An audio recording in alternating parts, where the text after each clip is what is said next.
Y en tiempos de discusión del salario mínimo es importante tener en cuenta la diferencia que representa el transporte en la canasta familiar. Doctor Juan Gonzalo Merino, presidente de RIT, Red Integrada de Transporte de Medellín. ¿Cuál es la importancia del sector suyo en la nueva salario mínimo? Bueno, los transportadores, entendiendo que como servicio público esencial incide preponderantemente la estructura de costos del transporte en la canasta familiar, entendemos que está siempre los índices de los precios del transporte por encima de los índices de los precios del consumidor. En ese orden de ideas, nuestro gerente, que es técnico, en cifras nos ampliará el por qué siempre se debe mirar diferente los costos y la estructura del transporte a los costos de la estructura familiar, de la canasta familiar. Es precisamente Osvaldo Pérez Salas, gerente. Explíquenos por favor.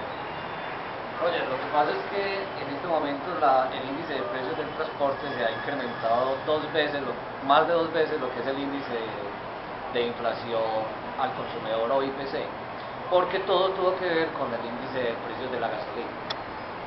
Entonces, por ese mismo motivo, nosotros pensamos que si en un momento determinado nosotros vamos a incurrir en que el incremento del mínimo sea el mismo que vaya a ser para el transporte, es una cosa que no tiene ninguna lógica, puesto que acabamos de escuchar a las altas fuentes del gobierno que no van a bajar lo de la gasolina, que lo tenían presupuestado y que iban a ir bajando con medio de los precios internacionales.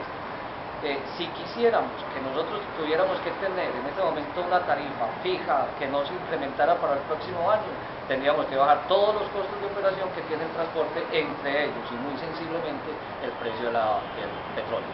Y para terminar finalmente, doctor Juan Gonzalo Merino, eso es imposible lo que está diciendo el doctor Osvaldo.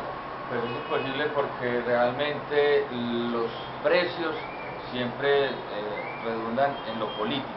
Entonces, como entendemos que siempre se decretan unas tarifas políticas y se decreta un salario mínimo, el gobierno lo decreta, pues aspiramos a que haya punto de equilibrio para que todos podamos seguir subsistiendo en esta Colombia que tiene que ver mucho con la política en este tópico, que es de los precios que nos interesan todos los días a nosotros como usuarios del transporte o como prestadores de servicios. Vamos a ver cómo participa en la balanza el IPT, un término que es importante que aprendamos a manejar, índice de precios del transporte, con el IPC, que es el índice de precio al consumidor, en el nuevo salario mínimo, que como siempre parece que va a ser decretado por el gobierno.